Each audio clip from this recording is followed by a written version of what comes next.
Guys हम लोग शिवा भैया की दुकान पे गए थे उनसे मिलने के लिए और इडली सांभर उन्हें खिलाने के लिए। और उनकी दुकान पे एक अच्छी चीज मुझे दिख गई तो मैं अपने कृष्णा जी के लिए लेके आई हूँ। ये चांदी के मोती हैं और बहुत ही प्यारे लग रहे हैं, बहुत सुंदर लग रहे थे। तो फिर मैं अपने कान्हा जी को पहनाने के लिए, कान में पहनाने के लिए लेके आई हूँ उनके लिए।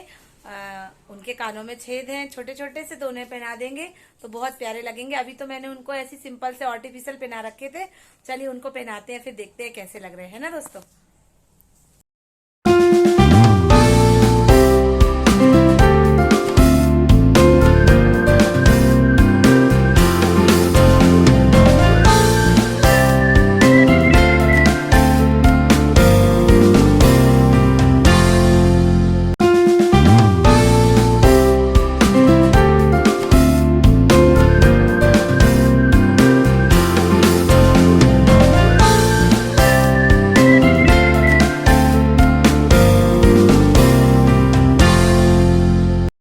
गाइस, जैसा कि मैंने आपको बताया कि मैं मेरे कान्हा जी के लिए चांदी के मोती लेके आई हूँ, तो वही मैं उनको पहना रही हूँ।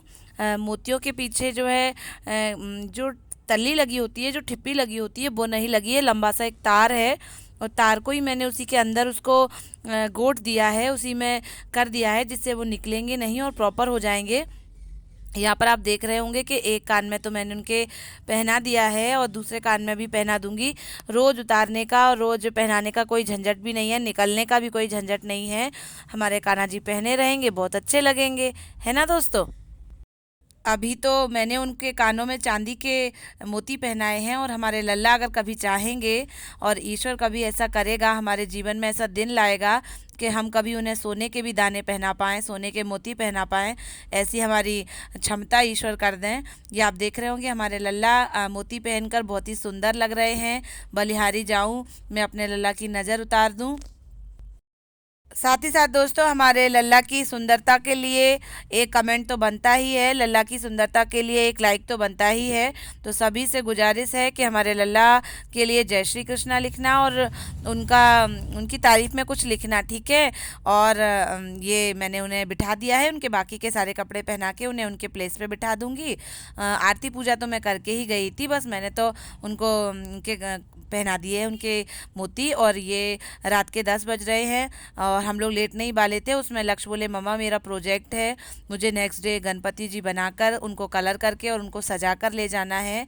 तो मैंने जल्दी से गणपति जी ड्रॉ कर दिए हैं। लक्ष्य को तो नहीं करने आते हैं, तो मैंने ऐसे सिंपल से बना दिए। मुझे भी बस ऐसे ही बनाने आते, ज़्यादा टफ नहीं बना पाती हूँ मैं भी।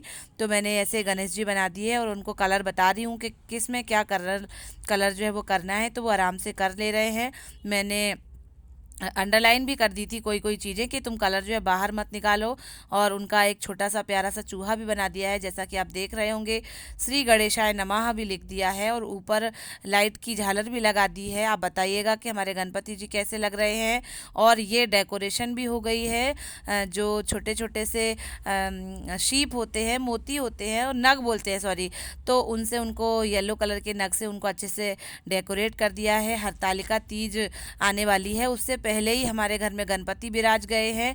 तीज के बाद चतुर्थी पर गणपति जी आते हैं, लेकिन हमारे यहाँ दूज पे भी गणपति जी विराज गए हैं, जो कि बहुत सुंदर, बहुत ही अच्छे लग रहे हैं। रात के 11 बज रहे हैं और मैं लगा रही हूँ मेहंदी हरतालिका तीज के लिए। मेहंदी दोस्तों इतनी ही थी जितनी मैंने लगा रखी है। जो मैं बिंदी लगा रही हूँ उस इतनी भी नहीं बची थी, बस इतनी ही थी, मेरे एक हाथ में इस तरीके से लग गई थी। और अब रात के 11 बज रहे थे तो फिर लाने करने का भी नहीं, मैंने सोचा, झंझट भी नहीं करा। और कौन इतनी रात में भर के हाथ लगाता, तो मैंने तो इस तरीके से लगा ली थी। ये नेक्स्ट डे का ब्लॉग है। मैं तो स्कूल गई थी, स्कूल से आने के बाद मैं प्रॉपर वीडियो आपके साथ शेयर कर रही हूँ, जिसमें भोलेनाथ का पूरा परिवार विराजा हुआ है। नंदी जी है और गणपति जी है, माता गौरी जी है, कार्तिकेय जी है और अष्ट सखी है, जिन्होंने हरतालिका के दिन उनको हर लिया था हमारे भोलेनाथ को। तो अष्ट सखियों को भी बनाया गया है। ये पूरा क्रेडिट जो है हमारी विनीता भाभी की ओर जाता है, उन्हीं ने ही सारा कुछ बनाया है और उनके परिवार ने सारा कुछ डेकोरेट किया है। पूजा की, भोजन की, भोग की, सब थालियाँ लगी हुई हैं जिसमें गन्ने का रस है, घी है, दही है, दूध है और फल है, मिठाई, मेवे, मिष्ठान, सभी चीज़ें जो भी पूजा में लगती हैं वो सब लगी हैं। कितने प्रकार के तो हमारे भोलेनाथ के चंदन होते हैं, कितने प्रकार के पत्ते होते हैं।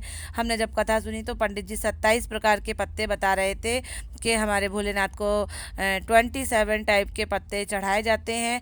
और अगर आपके पास नहीं है तो आप 5 पत्ते चढ़ाकर भी और रात्रि जागरण करके भी पूरा फल जो है हरतालिका तीज का ले सकती हैं, ऐसा पंडित जी के द्वारा बताया गया। ये फूल, बेलपत्र और धतूरे, धतूरे तो हमारे भोलेनाथ को बहुत ही पसंद हैं। तो सभी चीज़ें रखी हुई हैं और पूरा मंडप अच्छे से सज गया है। 7 बजे का समय बोला है तो मैंने भी घर का काम जल्दी से निपटा कर तैयार होकर मैं जा रही हूँ। मैंने ये ग्रीन कलर की साड़ी और उस पर रेड कलर का ब्लाउज़ कैरी किया हुआ है। दोस्तों मैं पहले से हेल्दी हो गई हूँ, प्लीज़ बताना। बहुत लोग मुझे बोल रहे हैं, मेरे हस्बैंड बहुत मोटी कह कह कर चिढ़ा रहे हैं कि कितनी मोटी होती जा रही हो। तो आप बताइएगा कि मैं सच में मोटी हो गई हूँ क्या। और बस मैं तैयार होकर फिर उनके यहाँ पहुँचूँगी, पंडित जी के वचन सुनूंगी, उनकी कथा सुनूंगी, हरतालिका तीज की पूजा पाठ करूंगी। बहुत मज़ा आने वाला है दोस्तों। तो वीडियो को आप जो है एंड तक देखिएगा और मैं और भी वीडियोस आपको हरतालिका तीज के दिखाऊंगी, शेयर करूंगी आपके साथ।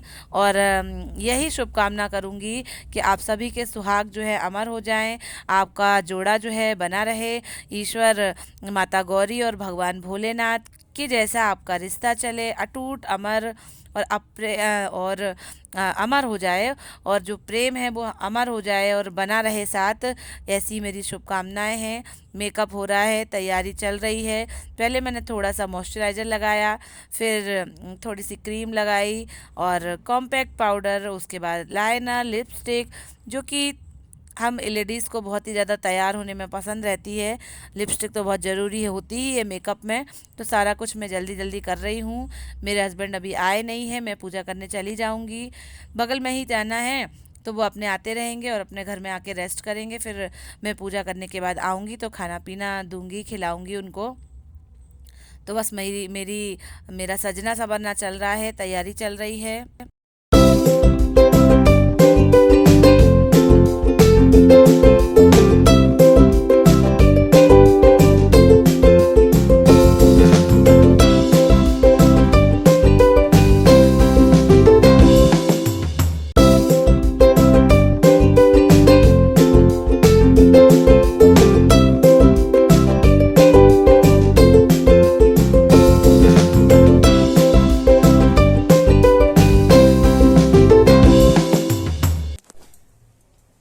तो फिर मैं इस तरीके से रेडी हो गई हूँ। हरतालिका का मेरा ये लुक है।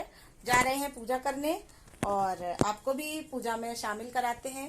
कैसी लग रही हूँ बताइएगा जरूर। ग्रीन कलर की मैंने ये साड़ी पहनी हुई है और रेड कलर का ब्लाउज, हाथों में चूड़ियाँ और मेहंदी भी लगाई थी। और चलते हैं, ठीक है दोस्तों।